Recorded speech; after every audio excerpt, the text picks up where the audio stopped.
विधवा की आखिरी दुआ। एक छोटे से गांव में, जहां हरे भरे खेतों की लहरें सुबह की पहली किरणों के साथ नाचती थीं, रहती थी रुखसाना। रुखसाना की उम्र महज 30 बसंत की थी, लेकिन उसके चेहरे पर झुर्रियां ऐसी थीं मानो 60 साल का बोझ ढोया हो। उसके पति, हाजी अहमद, एक मेहनती किसान थे, जो अल्लाह की मेहरबानी से अपनी छोटी सी जमीन पर फसल उगाते और गांव वालों को दान भी देते। लेकिन एक क्रूर शाम, जब बारिश की बूंदें आसमान से टपक रही थीं, हाजी अहमद का एक्सीडेंट हो गया।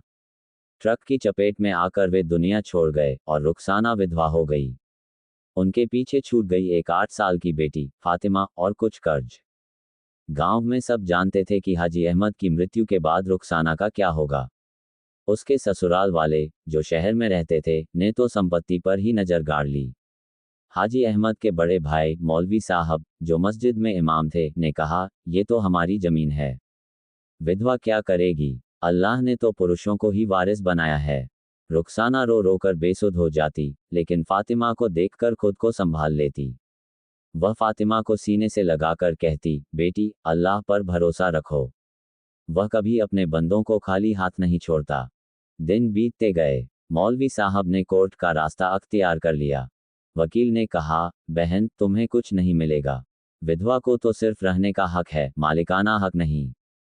रुखसाना ने विरोध किया, लेकिन उसके पास न पैसा था, न ताकत।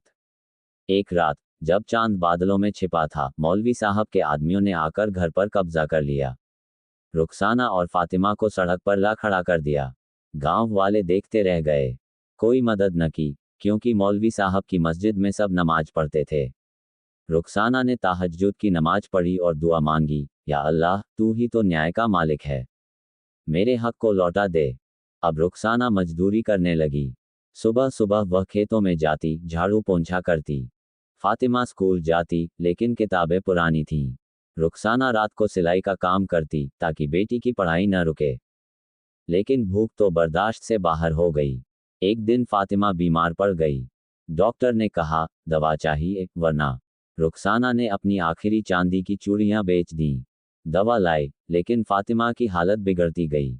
गांव की एक बूढ़ी आंटी, जो कभी हाजी अहमद की मदद करती थी, ने आकर कहा, बेटी, अल्लाह पर यकीन रख, कुरान में है कि जो सब्र करे, उसे जन्नत मिलेगी।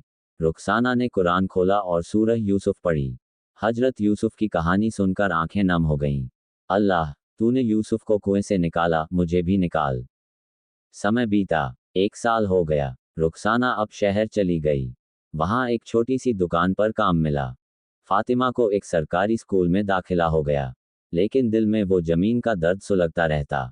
एक शाम, जब वह दुकान बंद करके लौट रही थी, तो एक अजनबी ने रुककर पूछा, बहन, क्या तुम रुखसाना हो, हाजी अहमद की बीवी? रुखसाना चौंक गई। वह शख्स खुद को हाजी अहमद का पुराना दोस्त बताता, शहर से आया था।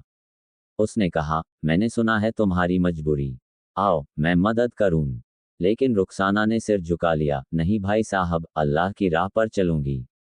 फिर एक चमत्कार हुआ। फातिमा स्कूल में टॉप करने लगी। उसकी टीचर ने कहा, ये लड़की तो जीनियस है। फातिमा ने एक निबंध लिखा, मेरी अम्मी की जिंदगी, जो अखबार में छपा। उसमें रुखसाना की मेहनत, सब्र और अल्लाह पर भरोसे की कहानी थी। अखबार का संपादक पढ़कर रो पड़ा। उसने फोन किया एक एनजीओ को, जो विधवाओं की मदद करता था।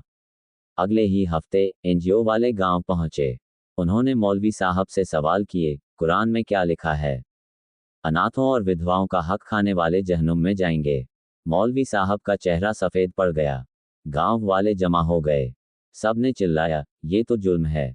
मौलवी साहब घबरा गए। रात को उन्होंने तौबा की। सुबह मस्जिद में खुतबा दिया, मैंने गुनाह किया, अल्लाह माफ करे। उन्होंने कोर्ट में केस वापस ले लिया। जमीन रुखसाना के नाम हो गई। लेकिन रुखसाना ने कहा, भाई साहब, ये अल्लाह की अमानत है, आप रख लो, लेकिन फातिमा की पढ़ाई का खर्चा दो। मौलवी साहब रो पड़े। उन्होंने न सिर्फ खर्चा दिया, बल्कि माफी मांगी। गांव में सबने रुखसाना की तारीफ की। वह अब एक छोटी सी स्कूल चलाती, जहां गरीब बच्चों को फ्री पढ़ाती। फातिमा बड़ी हो गई, डॉक्टर बनी। लेकिन असली सबक तो वो आखिरी दुआ था। एक रात, जब रुखसाना तहज्जुद पढ़ रही थी, अल्लाह ने फरिश्ते भेजे। सपने में हाजी अहमद आए, रुखसाना, तेरा सब्र स्वीकार हो गया, जन्नत में इंतजार है। रुखसाना जागी तो आंसू बह रहे थे। वह फातिमा को गले लगाई, बेटी, याद रखना, अल्लाह कभी नहीं सोता। जो उसके रास्ते पर चले वो कभी हारा नहीं। ये कहानी रुखसाना की नहीं, बल्कि हर उस इंसान की है जो मुश्किलों में अल्लाह को याद रखता है। कुरान में अल्लाह फरमाता है, बेशक मुश्किल के साथ आसानी है। सूरह अल-इंशिराह। रुखसाना की जिंदगी साबित करती है कि जुल्म की रात लंबी हो, लेकिन सुबह जरूर आएगी। अगर हम सब्र करें, दुआ मांगें और नेकी के रास्ते पर चलें, तो अल्लाह हमारा हाथ थाम लेगा। आज भी गांव में लोग रुखसाना की कहानी सुनाते हैं और आंखें नम हो जाती हैं। क्योंकि ये सिर्फ एक कहानी नहीं, एक सबक है, इंसानियत का, ईमान का और अल्लाह की रहमत का।